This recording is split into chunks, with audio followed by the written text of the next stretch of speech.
To me, The Mummy always felt like one of the best adventure movies ever made. It had this Indiana Jones style atmosphere, but also added a bit of horror that honestly creeped the hell out of me as a kid. It just hit this perfect middle ground of adventure, comedy and horror that doesn't really exist anymore. To me, The Mummy feels like the kind of film you'd record off TV onto a blank VHS tape, complete with the commercials left in, and then wear out over the years of rewatching. It's got that vibe where even if the tape warps, the magic still cuts through.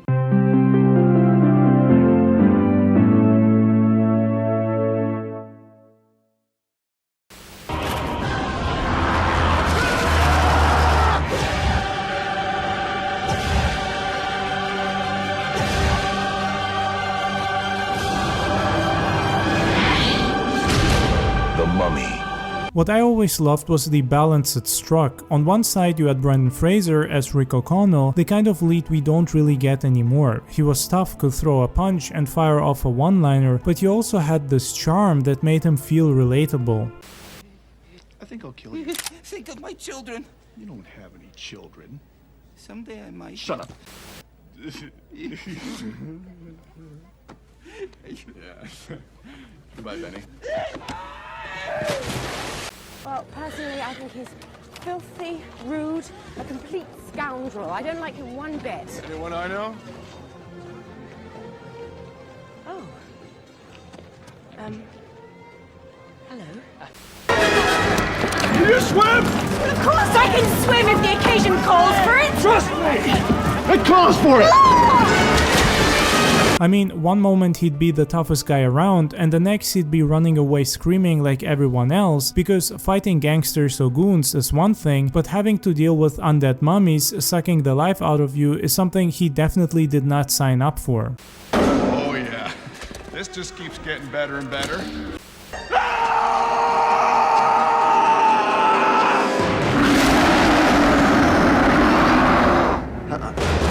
Fraser brought this charm and charisma that was almost like an old school swashbuckler. I mean, the whole movie feels like a tribute to the adventure and mystery movies of the 1930s and 40s, while also being heavily influenced by the Indiana Jones franchise. I think it's sad that Hollywood doesn't really make adventure and mystery movies like this anymore. They just had this atmosphere that felt like pure magic, and they were also fun as hell.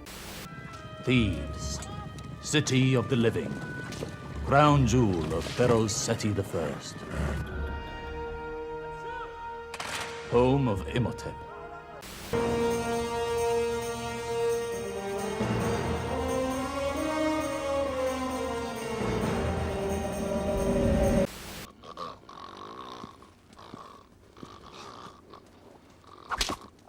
Some more goats.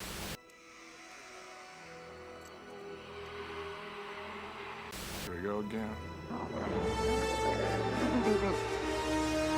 Which is also one of the things that The Mummy does perfectly. It really does bring that era back to life. That mix of Egyptian mythology, desert landscapes, tombs and curses feels like stepping into a fantasy novel brought to life. I mean, most of the sets here were custom made for the movie, and even though they did use some CGI, especially for The Mummy and other fantastical elements, they still heavily relied on practical effects, and it absolutely makes the movie feel more realistic while also like an old school Hollywood adventure. Can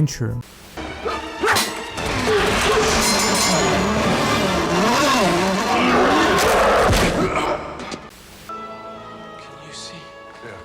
Can you believe? Yeah. Can we just... No.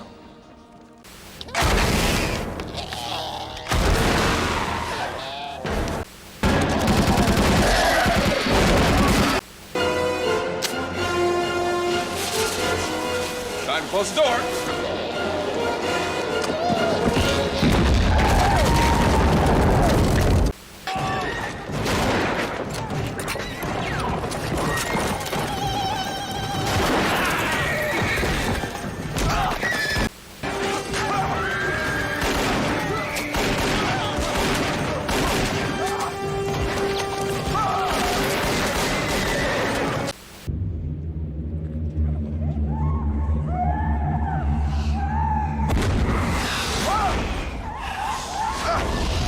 Arnold Vosloo as Imhotep deserves just as much credit. He could have been another mindless monster, but instead he brought this sense of menace and even a little tragedy to the role.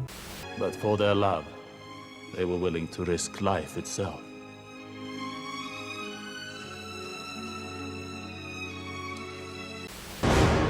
Aysen!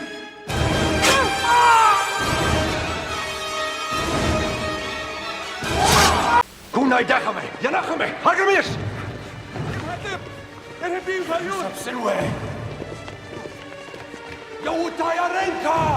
The CGI might look dated now in places, but back then it was groundbreaking, and even today it works because Vosloo gives the character weight. I mean, I remember watching this movie as a kid, and Imhotep scared the living shit out of me back then. Especially when he was still a corpse, sucking the life out of people and causing plagues.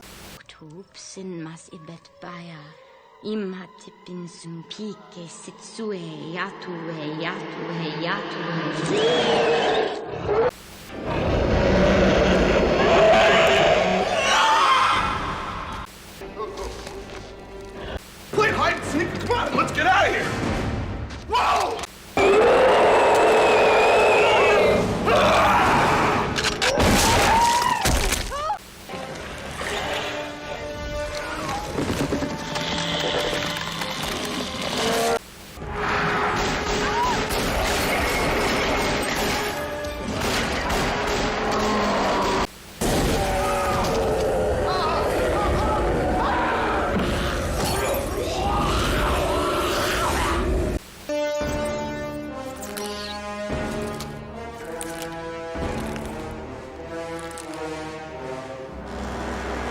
But even after he regained his human appearance, he still had this creepy aura around him. Despite barely having any dialogue here, his character development and backstory is perfectly done. I mean, he's the villain and you hope he'll be defeated, but he doesn't feel like just another evil monster. He's a tragic character who went through hell just because he was in love with the wrong person.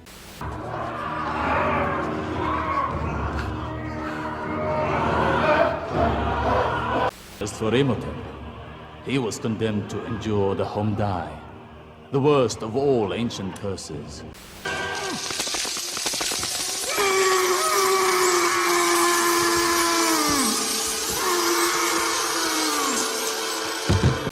He was to remain sealed inside his sarcophagus, the undead for all of eternity. Watching it now, The Mummy feels like a relic of a certain kind of filmmaking. Before everything had to be self-aware, before every blockbuster was built to set up a franchise, you could get movies like this that stood on their own and felt complete. To me, it's just one of those movies that is tied to those late nights of watching adventure films on TV, even though it's already way past your bedtime. All right then.